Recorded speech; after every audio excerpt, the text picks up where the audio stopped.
Dean of Students. My office is in Suite 303 of Student Center East.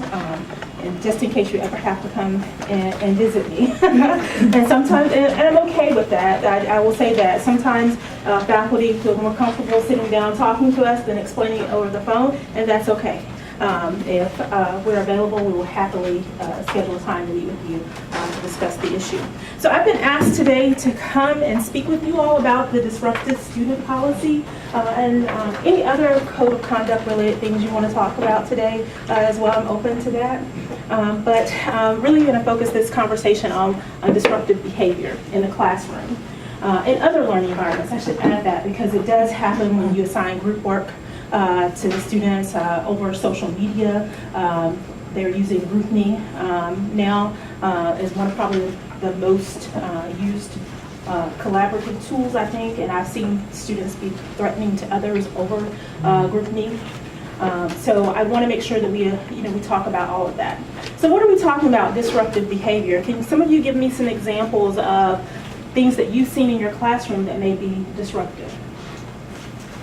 Any ideas? Cell phone use. Cell phone use, yes. Having their laptops out. Anything else? Talking too much to others. Talking to each other. Those are great examples of that. How about coming into your class late? Repeatedly coming in late. I talk to students about that all the time, that I understand that people run late getting to class sometimes. But if you're doing it all the time, and in the process, depending on where the instructor is stationed in the classroom, you may have to cross in front of the instructor, so that messes up my flow, right? My delivery of the message. So that kind of behavior is what's not okay. What is important for you to understand about disruptive behavior is that you define what disruptive behavior is for you. And that's where I understand you guys are going to talk about your syllabi later today. Be very clear to students about what you will and will not allow them to do in your classroom. Fighting in the classroom.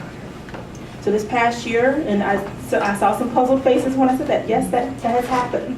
Fighting in the classroom are other examples of disruptive behavior.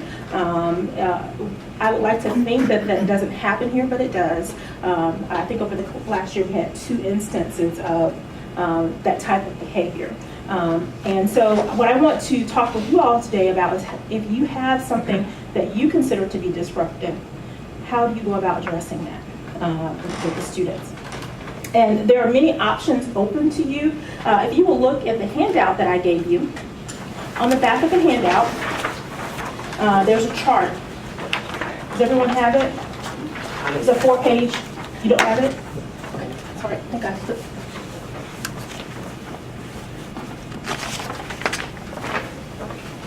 Thank you. So on the very back of the handout is a chart. And I know I take you to this, but this actually summarizes the other 3 pages. So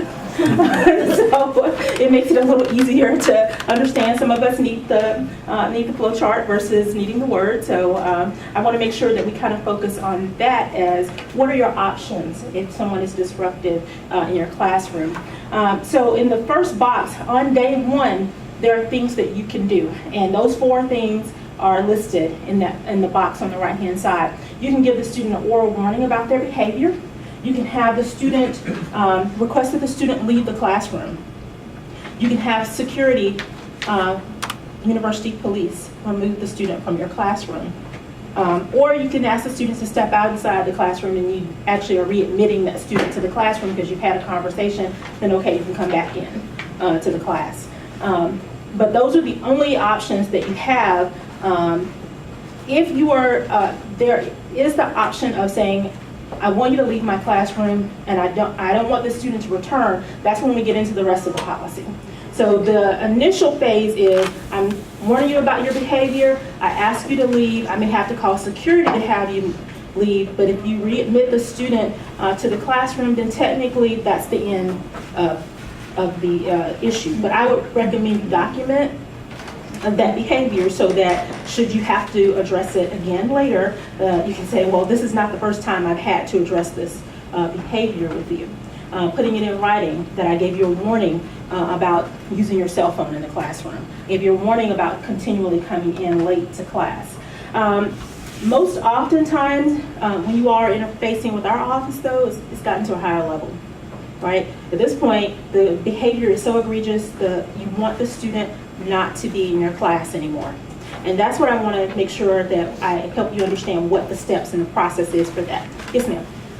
Question, you said to document behavior. Where does that documentation go? So you can email the student. What I'm saying is email the student. Okay, get it. Mm-hmm. But it doesn't come to the chair. It doesn't have to come to you. It doesn't have to come to you. Now, if that's an expectation you want to have for your department that they notify you, you could do that. The other option, we are the record keepers and the dean of students for your disruptive student behavior. And so if you want us to put it on file in our office, you need only to forward it to us and let me know that that's the resolution for it. And we'll just keep it there. So if you have another, you don't have to find it. It's not that we will act on it if what you're saying is you gave the student a warning. Okay? That was a good question. Thank you. So let's say you have a situation where you want the student removed from your classroom. The steps in the process would be, one, that you send an email to your department chair. And in that email, you must describe the behavior that the student exhibited. So it's basically you're writing an incident report of everything that's occurred. If you've had multiple incidents with the student over the course of the semester, what was the egregious behavior that happened now, right? Because that was the tipping point. So we usually don't use disruptive student policy for something that has happened months before. So it's okay if you're listing all these other things have happened with this student, but something had to have happened that day that caused you to enact the disruptive student policy. And what you're saying to your chair, also be very clear in your language, in your report with your request to have the student removed from your class.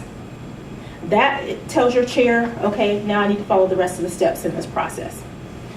The other thing that you can also do, if a student's behavior is that egregious, call me. When you call me, I will send you an email back about what we have discussed, and I will include, as a part of that, the letter that your chair can use to start the process. And I basically will remind you of writing your incident report and submitting it to your chair. That's why we're here to consult with you about that type of behavior that's happening in your classroom. It's also important because if you have behavior that you're concerned about, sometimes it may not, it's disruptive in your classroom, but it may be a student of concern. There may be some other things going on, mental health related issues. It may mean that we need to investigate for a conduct violation. So when there are fights in your classroom, the disruptive student policy piece needs to still happen, but not in lieu of us having a conduct process with the student for their behavior. So I would recommend reaching out if you're unsure of what to do. We should be copied, we the Dean of Students should be copied on any documentation when you are making a request to have someone removed from your class. And what that is for me is really, I use that to start the file on the student. And then I know I can reach out to your department chair and get an update. Where are we in the process with the student? We have this nice database that we use. So the student's gonna sit as an open case on my database, on my home screen, so I know that that student is out there until I have closed that file out. And the closing of the file means that your department chair has told me what she plans to do with that particular student, if moving ahead with the removal of the student from the classroom.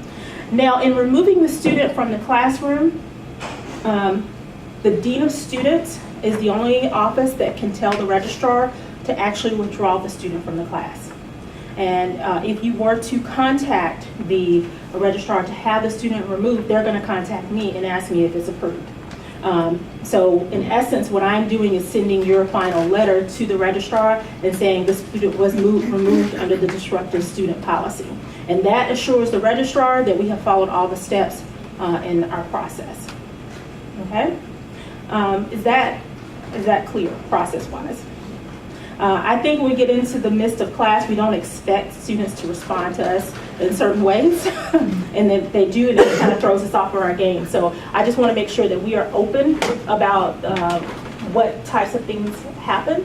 I would like to hope that this year you all will not have any type of disruptive behavior. But sometimes there can be just that one person that will not follow the rules the way you've outlined them. And making sure that you're very clear with those students about how, what the expectations are in your class, and that they cannot talk to you any way that they want to, because disruption can be that too. In academia, there's healthy debate in the classroom, right? that's what we have. But it can be inappropriate at times when it's not that they're debating with you, they're arguing or starting arguments repeatedly, regardless of where you're still continuing to conduct your class. And if something gets to the point of you having to dismiss the rest of your class, yes, you should be thinking about what should I do in enacting the disruptive student policy at this point. Timing is everything when you are moving forward with disruptive students. I can't stress that to you enough of how important it is that you follow the days. Because if you contact me and ask me about a disruptive student, what I am going to ask you is, when did this occur? And I can give you a day, sometimes, because sometimes this happens at night when you have late classes, and it's not until the next day that you can talk to us about what happened. But if you start getting into over a week since the incident occurred, I may have to ask you to connect with legal affairs about whether or not you can even move forward with the process. Legally, where we get in trouble is if we don't follow the processes that we have in place. And so that's what's most important, is that we make sure that we are following, keep things moving along. And your part in this is documenting the incident, notifying your chair that this occurred, so that your chair has the time to get the notification out to the student not to return to your class. And most classes are not every day. That's why we have a little bit of a window of making sure that we can notify the student before your next class period that they are not to return to your class. It's important that we communicate that, because if we are not able to get that message out, that student comes to your class having disrupted the class before, that's problematic. And we may have to have security on hand, either plain clothes or in uniform, depending on what the issue is. The other way disruptive behavior comes up too is if you're having students write papers and you read something that's disturbing, or they're presenting in front of the classroom and they say something disturbing, then you may allow them to finish or not, depending on what they're talking about and what they're doing. I have seen this happen with students who may have mental health issues, and they start to communicate things that is very concerning. Let us know, so we can talk about what did they submit to you, what are they saying in front of the classroom that's of a concern. I think that's important to keep in mind. Some of our academic areas may have assigned a topic to a student that actually led them to do the presentation the way they did. That's really actually not disruptive, because they were doing that project. I don't see that happening in kinesiology and health.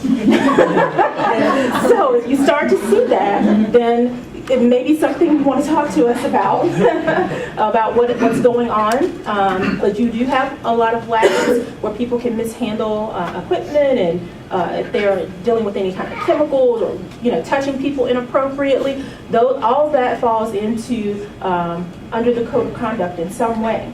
And so the sexual misconduct policy, if they're doing their, I'm not sure what you call them in their labs when they're actually testing. If they're doing something inappropriate in that environment, we may have to move forward with that process as well. Okay. Are there questions that you have about the disruptive student policy? Yes.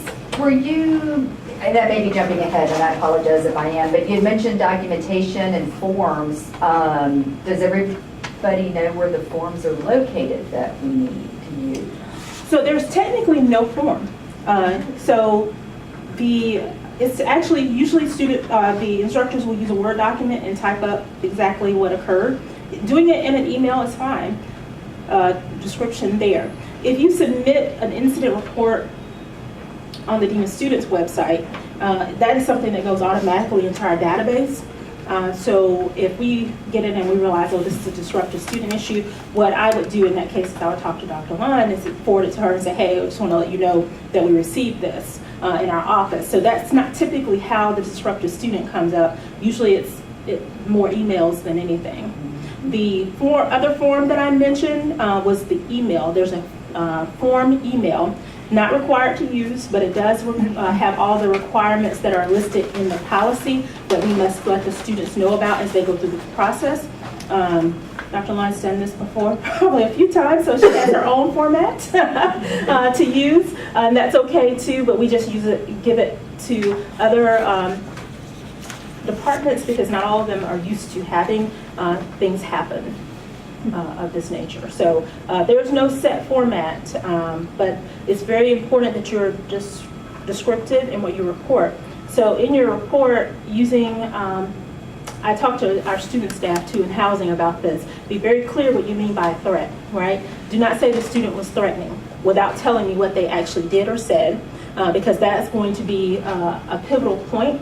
A student can come back and say, well, I wasn't threatening, but what is more important is to know what they said and what they did.